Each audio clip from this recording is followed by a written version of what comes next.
नमस्कार दोस्तों, आज हम जियोग्राफी का सेक्शन देखते हैं। जीएस फर्स्ट का जियोग्राफी वाला सेक्शन। इसके पहले हम सिलेबस का डिस्कशन करते हैं। जो सिलेबस का जियोग्राफी वाला सेक्शन का जो सिलेबस पार्ट होता है उसको ध्यान से देखते हैं पहले।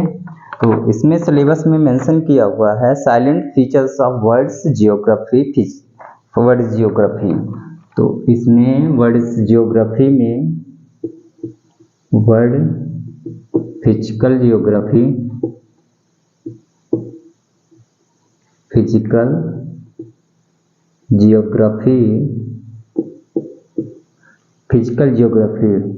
बर्ड्स फिजिकल जियोग्राफी में हमें ये देखना है कि किस प्रकार विश्व के भौतिक भूगोल में का निर्माण हुआ है और उसके कितने प्राकृतिक संसाधन कहाँ हैं, नेचुरल रिसोर्स कहाँ हैं, मैन मेड संसाधन कहाँ हैं।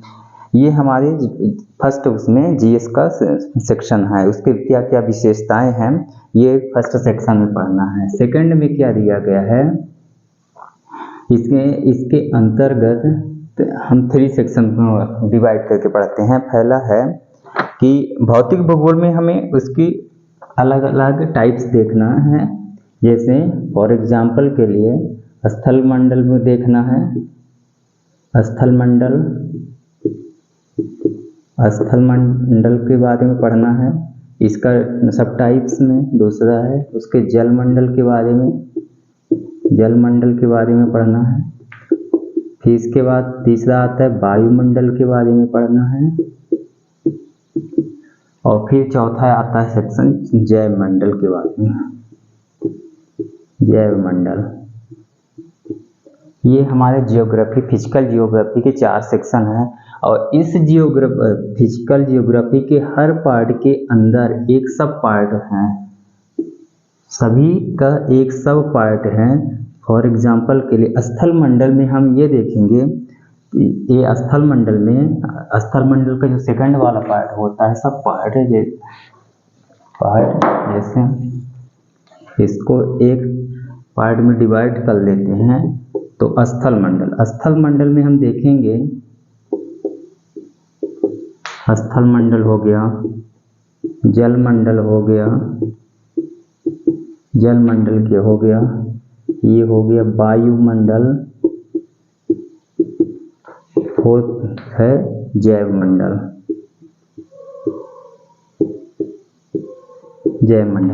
स्थल मंडल के बारे में हम देखेंगे कि पर्वतों का निर्माण कैसे हुआ, पर्वतों का निर्माण,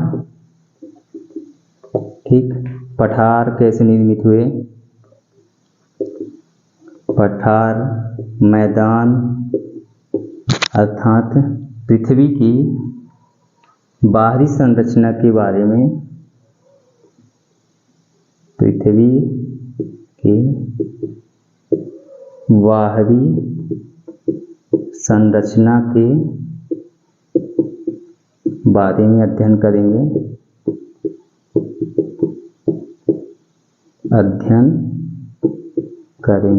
ठीक, इसमें जल मंडल के बारे में अर्थात जो समुद्र का जल है, समुद्री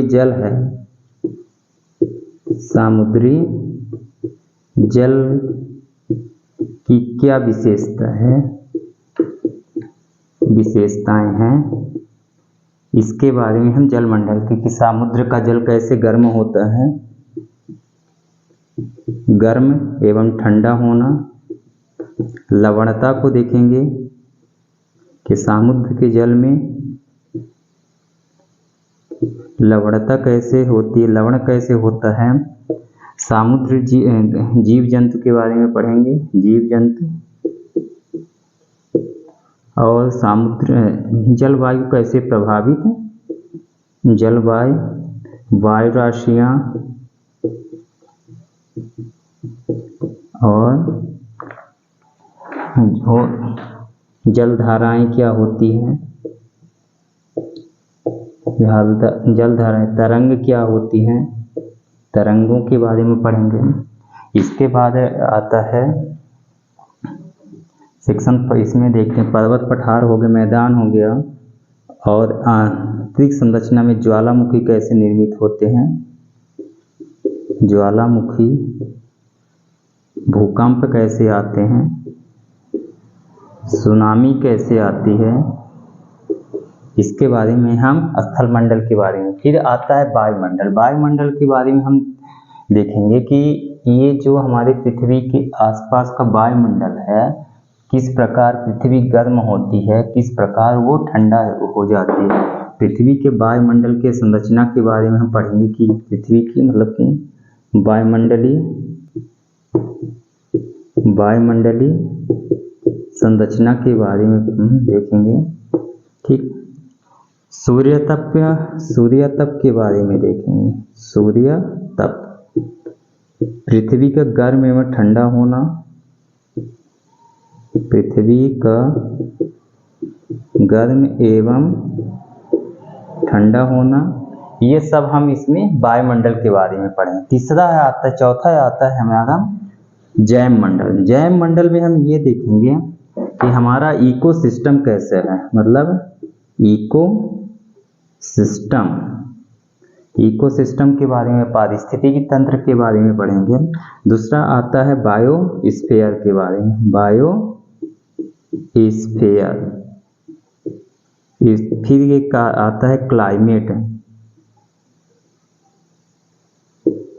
के बारे में पढ़ेंगे। और फिर एक चैप्टर आता है फ्लोरा एंड फौना, वनस्पति एवं जीव जंतु। ये सेक्शन हुआ हमारा वर्ल्ड जियोग्राफी का फिजिकल वाला सेक्शन।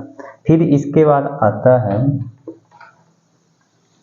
वर्ल्ड जियोग्राफिक सेक्शन के बाद दूसरा है, इसमें सिलेबस में भी दिया है विश्व की जो मेजर वो होते हैं नेचुरल रिसोर्स, डिस्ट्रीब्यूशन ऑफ की natural resource across the world including South Asia and Indian सबकॉन्टिनेंटल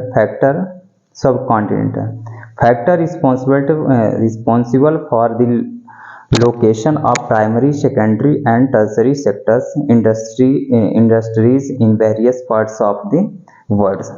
ये क्या है, विश्व भर में जो वर्ल्ड की, इसमें दूसरा सिलेबस का सेकंड पॉइंट जो दिया है वर्ल्ड रिसोर्स मेजर रिसोर्स,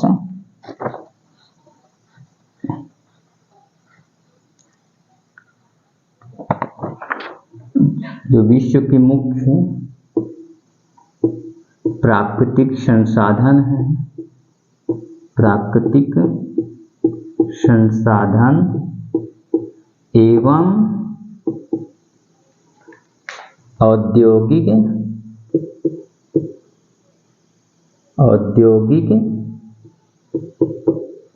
क्षेत्र। तो हम देख लेते हैं, ये विश्व हो गया। विश्व में हम क्या देखेंगे, हमें देखना है कि संसाधन कहाँ कहाँ वितरित है। जो हमारा सिलेबस है वो दो सेक्शन में डिवाइड हुआ है। एक सेक्शन में है जो मुख्य प्राकृतिक संसाधन है, प्राकृतिक संसाधन।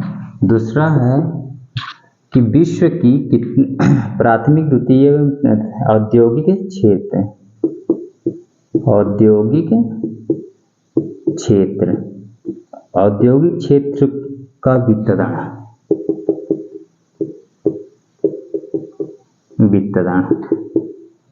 औद्योगिक क्षेत्र के वितरण में प्राथमिक क्षेत्र,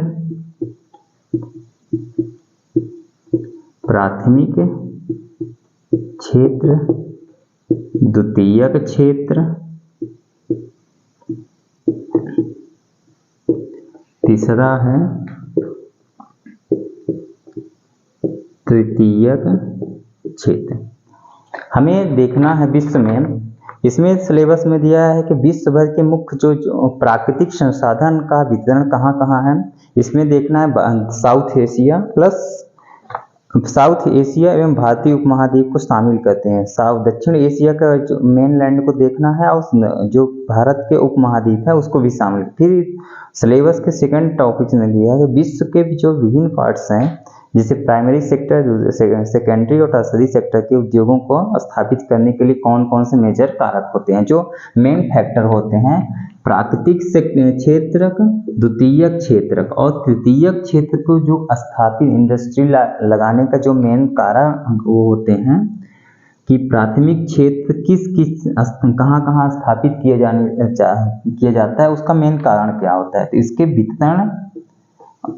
वितरण और एवं जिम्मेदार कारकों के बारे में अध्ययन करना है। ठीक है। फिर सिलेबस का इसमें एक सिलेबस का एक थर्ड पार्ट बचता है, इसे बोला जाता है फिजिकल ज्योग्राफी का ही सब पार्ट है। फिजिकल ज्योग्राफी के सब पार्ट में इसमें दिया है भूकंप दिया गया है, सुनामी दिया है, ज्वालामुखी, साइक्लोन है जैसे महत्वपूर्ण भू पारिस्थितिकी घटनाएं, भौगोलिक विशेषताएं और उनके स्थान आदि का महत्वपूर्ण भौगोलिक विशेषताएं और वनस्पति और प्राणी जाति में होने वाला परिवर्तन एवं जलवायु परिवर्तन का प्रभाव देखना है। तो इसमें छोटी छोटी ये सब पार्टिकल है। ये भू ज्योग्राफी मतलब भू आकृतिक विज्ञान का एक सब पार्ट है जिसमें हमें ये पढ़ना है कि भूकंप कैसे आते हैं, भूकंप आने का कारण क्या है, इसके बारे में पढ़ना है। ज्वालामुखी क्या होती है, ज्वालामुखी आने का रीज़न क्या होता है, उसके ज्वालामुखी के टाइप से पढ़ेंगे, ज्वालामुखी से क्या इम्पैक्ट पड़ता है, साइक्लोन क्या होते हैं, साइक्लोन के प्रकार पढ़ेंगे। ठीक। और इसके जो इम्पैक्ट पड़ते हैं मानव पर हो गया, वनस्पति पर हो गया, जीव जंतुओं पर हो, क्या इम्पैक्ट पड़ते हैं, ये सब पार्टिकल इसके होते हैं, सब पार्ट्स होते हैं। अब देखते हैं सिलेबस का सेकंड पार्ट। अब सिलेबस के फर्स्ट पार्ट में हम देखते हैं कॉस्मोलॉजी। कॉस्मो मतलब भू आकृतिक विज्ञान, जिसे हम बोला जाता है ब्रह्मांड यानी कॉस्मोस। ब्रह्मांड क्या है? ये ब्रह्मांड क्या है? तो ब्रह्मांड क्या है कि अस्तित्व में विद्यमान ऊर्जा द्रव्य का सम्मिलित रूप क्या कहलाता है? ब्रह्मांड कहलाता है। अस्तित्व में विद्यमान जितनी भी द्रव्यमान एवं ऊर्जा है उसको जब एक साथ मिला देते हैं तो एक यूनिवर्स का निर्माण होता है। यानी अति सूक्ष्म पदार्थ से लेकर के एक विशाल पदार्थ को हम क्या बोल सकते हैं? ब्रह्मांड। यूनिवर्स क्या है कि अति सूक्ष्म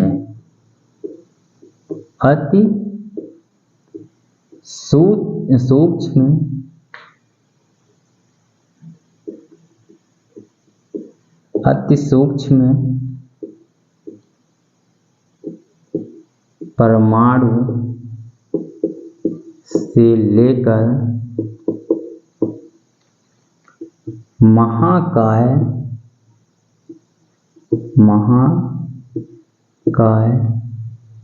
विशालतम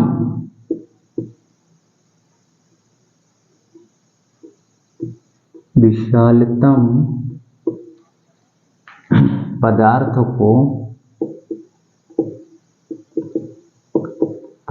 को क्या बोला जाता है? ब्रह्मांड बोला जाता है। इंग्लिश में इसे बोलते हैं कॉस्मोस बोला जाता है, ब्रह्मांड बोला जाता है। तीसरा फैक्टर है ब्रह्मांड बोला जाता है। दूसरा एक है कि अस्तित्व में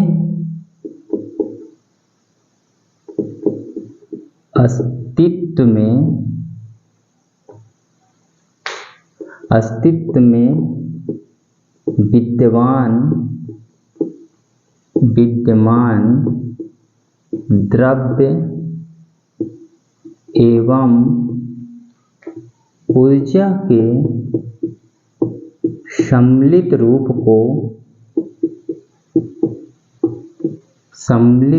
को क्या बोला जाता है? सम्मिलित रूप को ब्रह्मांड बोला जाता है, ब्रह्मांड कहते हैं,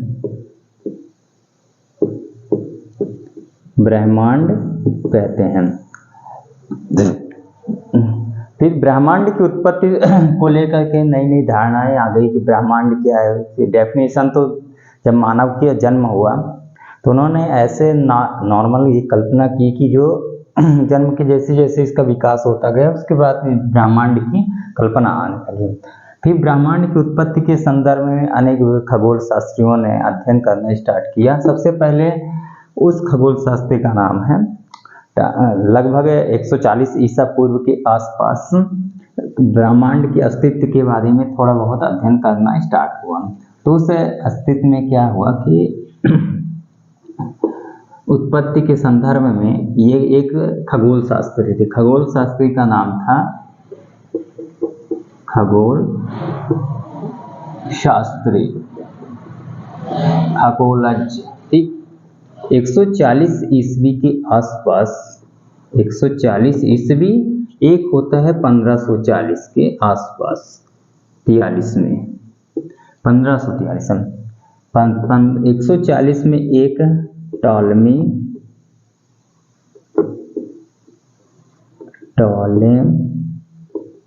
टॉलेम एक, ये कहाँ के वो थे? यूनान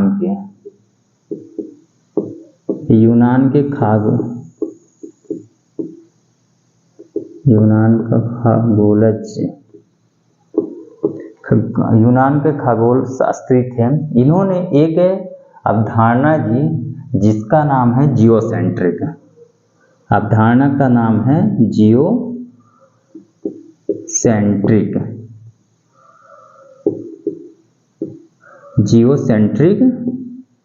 अवधारणा, जियोसेंट्रिक। टॉलेम के अनुसार, टॉलेम ने कहा कि जो हमारा ब्रह्मांड है, ब्रह्मांड के जो केंद्र में है वो ब्रह्मांड के केंद्र में पृथ्वी है और पृथ्वी के चारों ओर सन एक दीर्घ वृत्ताकार कक्ष में परिक्रमा करता है। इन्होंने टॉलेम का एक व्याख्या, जैसे एग्जाम्पल देखते हैं कि ये मान लेते हैं ब्रह्मांड हो चुका है, इसको हम क्या बोल देते हैं? ब्रह्मांड।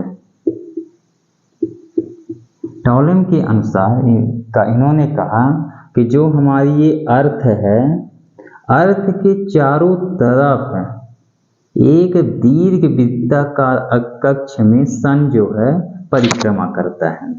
यानी टॉलेम ने बोला कि 140 ईस्वी के आसपास एक कल्पना की, जियोसेंट्रिक धारणा दी है कि जो ब्रह्मांड के केंद्र में है वो पृथ्वी है और अन्य सूर्य तथा अन्य ग्रह पृथ्वी के चारों ओर चक्कर लगाते हैं। इन्होंने इस अवधारणा को क्या बोला गया? जियोसेंट्रिक अब कॉन्सेप्ट, जियोसेंट्रिक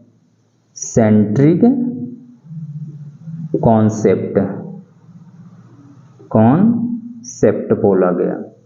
फिर लगभग 143 ईस्वी के आसपास, जब 1543 ईस्वी के आसपास एक अवधारणा कॉपरनिकस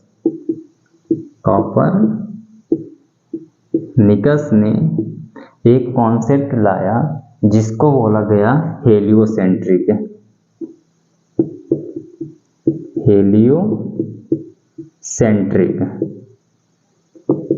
हेलियोसेंट्रिक अवधारणा का मेन वो जो पर्पस था, हेलियोसेंट्रिक में क्या हुआ?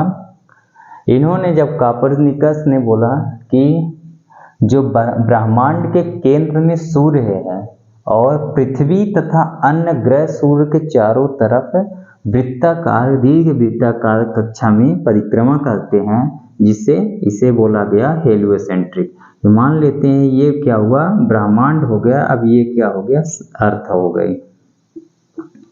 इस अवधारणा को बोला गया जियोसेंट्रिक।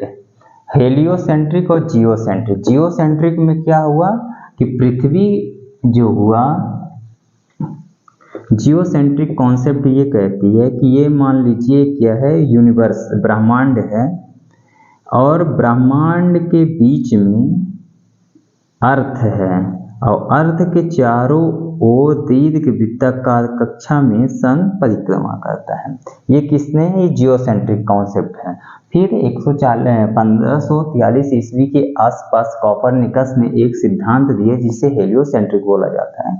इन्होंने कहा कि जो ये यूनिवर्स है उसके केंद्र में, इसके यूनिवर्स के केंद्र में सन है और सन के चारों तरफ अर्थ और अन्य ग्रह उपग्रह सभी क्या करे, दीर्घ वृत्ताकार कक्षा में परिक्रमा करते हैं। इसे हेलियोसेंट्रिक बोला गया।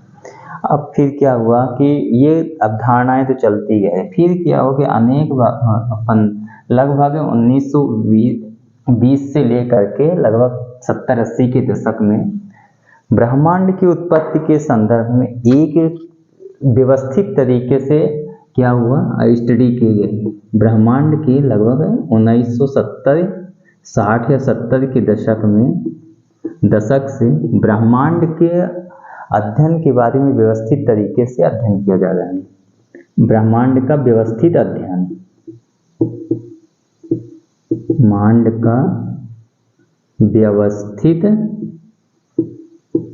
अध्ययन।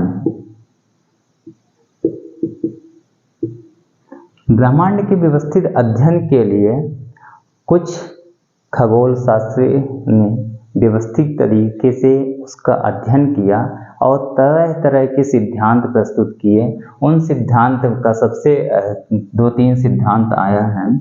जो पहला है big bang theory, big bang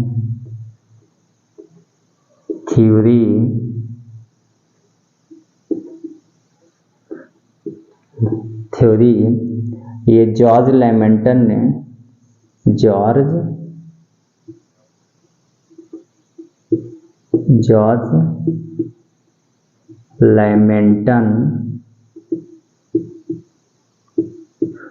लैमेंटन ने प्रस्तुत किया। फिर एक आती है साम्यावस्था थ्योरी, साम्यावस्था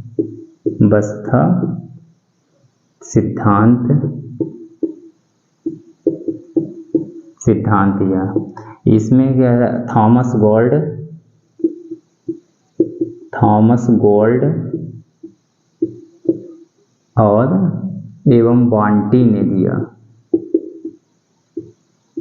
वांटी। ठीक, एक और थ्योरी आती है जिसे हम बोला जाता है दोलन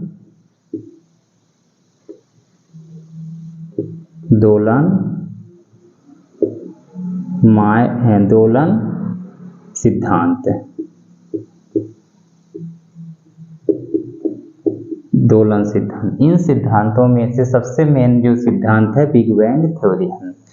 अब इस बिग बैंग थ्योरी को व्यवस्थित तरीके से एक एक करके अध्ययन करते हैं कि बिग बैंग थ्योरी क्या है और क्या ये बिग बैंग थ्योरी क्या कॉन्सेप्ट देती है और क्या क्या इसके कॉन्सेप्ट का मेन पर्पस है। बिग बैंग थ्योरी के अकॉर्डिंग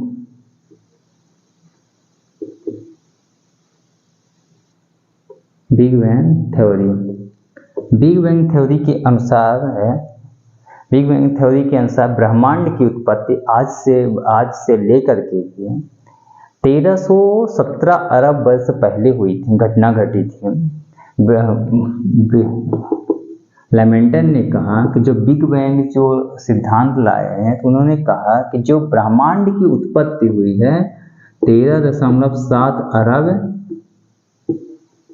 पहले, वर्ष पूर्व।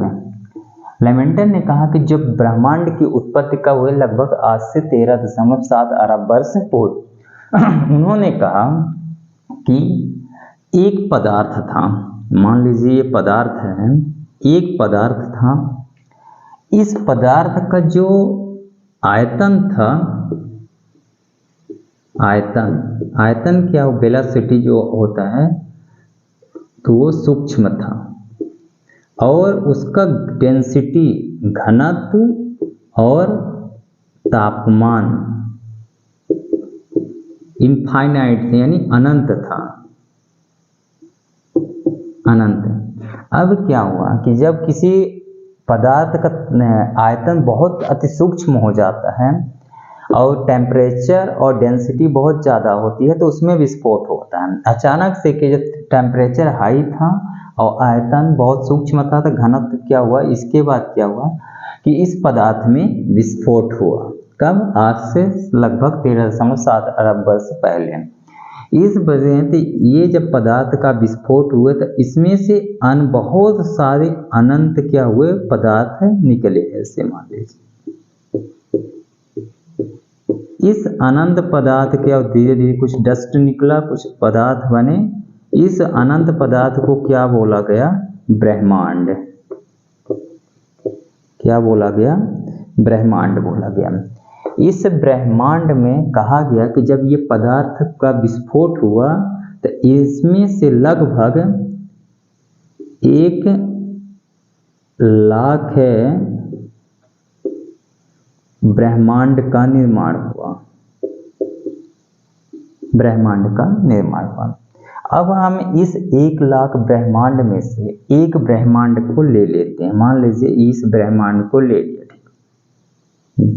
फिर कुछ समय पश्चात इसी 13.7 में ये बिग बैंग थ्योरी लगातार 3 मिनट तक चलती रही। 3 मिनट तक यह प्रक्रिया चलती रही विस्फोट की। 3 मिनट तक की प्रक्रिया लगातार चलती है। इस ब्रह्मांड की जब फिर भी इसका भी तापमान क्या था? अनंत था। तापमान क्या था? डेंसिटी, टेम्परेचर बहुत ज़्यादा था। वॉल्यूम जो आयतन था, आयतन बहुत अति सूक्ष्म था, अति सूक्ष्म था। अब फिर क्या हुआ? इस ब्रह्मांड का जो हुआ फिर विस्फोट हुआ। इस ब्रह्मांड के विस्फोट से लगभग 1 अरब आकाश गंगाएं का निर्माण हुआ। 1 अरब आकाश गंगा का यानी गैलेक्सी का निर्माण हुआ। यह प्रक्रिया फिर चलती रही। ये मान लीजिए एक ब्रह्मांड का विस्फोट हुआ, इसमें से बहुत सारी ये 1 लाख से अधिक लगभग 100 अरब गैलेक्सी का निर्माण हुआ। उन गैलेक्सी में से एक गैलेक्सी को फिर उठा लेते हैं और इस गैलेक्सी का जो आकृति बनी वो इस आकृति का बना। बीच में बल्ब था, ऐसे ये जुड़ा हुआ था। ये गोल गोल, अब इसके जब ये गोल गोल घूमती तो इसके चारों तरफ ऐसे डस्ट बनते गए। इससे क्या हुआ? ये केंद्रीय भाग है, जिसे बोला जाता है वॉल्ज। अब इससे क्या हुआ? तारों का निर्माण। जब इस आकाश गंगा का फिर विस्फोट हुआ तो एक कम से कम तारों का निर्माण हुआ और ये लगभग 1 अरब तारे एक आकाश गंगा से निर्माण हुआ। यह प्रक्रिया लगातार तारों के बनने, ग्रह उपग्रह के बनने तक, फिर तारों के निर्माण के बाद फिर यह प्रक्रिया चलती रही और इससे ग्रह, उपग्रह, ग्रह व अन्य पिंडों का निर्माण हुआ। पिंडों का निर्माण हुआ, जैसे पिंडों का निर्माण हुआ। और यह प्रक्रिया तब तक चलती रही जब तक किसी भी तारे का केंद्रीय भाग एकदम ठंडा सा नहीं हो गया, तब तक ये विस्फोट की प्रक्रिया चलती रही और इस प्रकार एक पदार्थ से ब्रह्मांड बना। ब्रह्मांड से आकाश गंगाएं बनी, आकाश गंगा बना। आकाश गंगा से स्टार का निर्माण हुआ, तारों के निर्माण से ग्रह बने, ग्रह के बाद क्या हुआ, उपग्रह एवं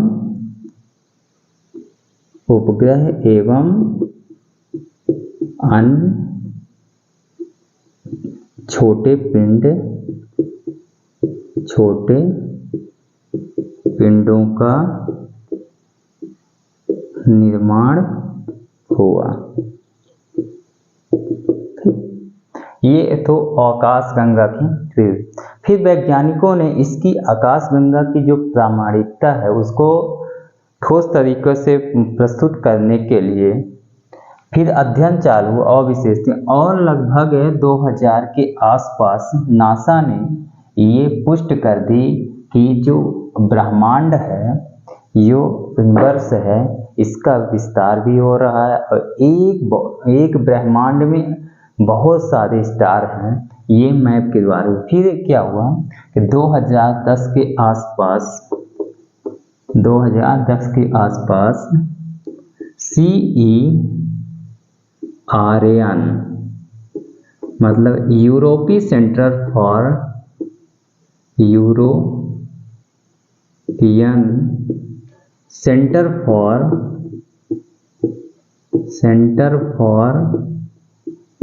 न्यूक्लियर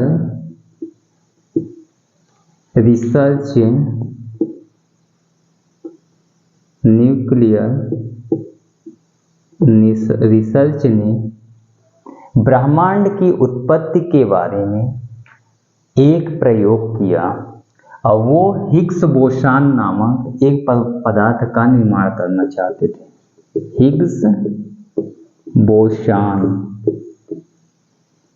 हिग्स बोसान वह पदार्थ है जिससे ब्रह्मांड की उत्पत्ति हुई है, उससे मिलता जुलता एक पदार्थ है। हिग्स बोसान को ही बोला जाता है, अन्य नाम दिया और अन्य नाम है डार्क एनर्जी, डार्क ऊर्जा, dark matter, God particle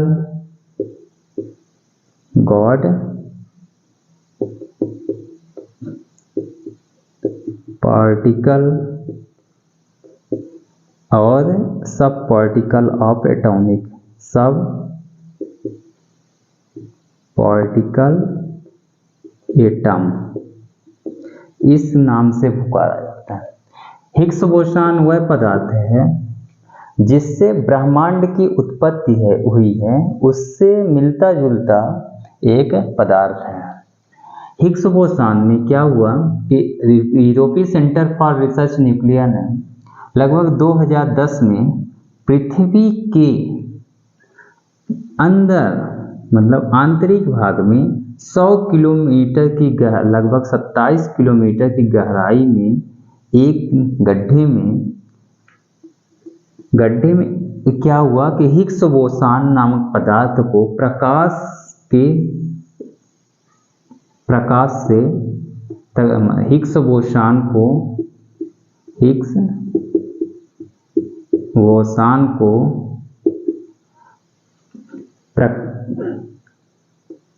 Higgs boson को लाइट यानी एक प्रकाश वर्ष के बराबर लाइट से टकराया गया, मतलब प्रकाश से टकराया गया, जिससे यह पता चल सके कि वह कौन सा पदार्थ है जिससे ब्रह्मांड की उत्पत्ति हुई है। और इस प्रक्रिया से वैज्ञानिकों ने और रिसर्चर्स ने यह अनुमान लगाया कि वह सबसे बेसिक यूनिट है, हिग्स बोसान वह सबसे बेसिक यूनिट है, वह सबसे बेसिक यूनिट है बेसिक यूनिट है जिससे ब्रह्मांड का निर्माण हुआ है, जिससे ब्रह्मांड का निर्माण हुआ है। अब फिर इसके बाद देखते हैं कि कल ब्रह्मांड के बारे में बहुत ज़्यादा एग्जाम में नहीं पूछ जाते हैं। अब इसके बाद कल आकाशगंगा के गैलेक्सी के बारे में, स्टार के बारे में पढ़ते हैं और फिर अगली कक्षा को प्रारंभ करते हैं। जय हिंद। नमस्कार दोस्तों, आज हम ज्योग्राफी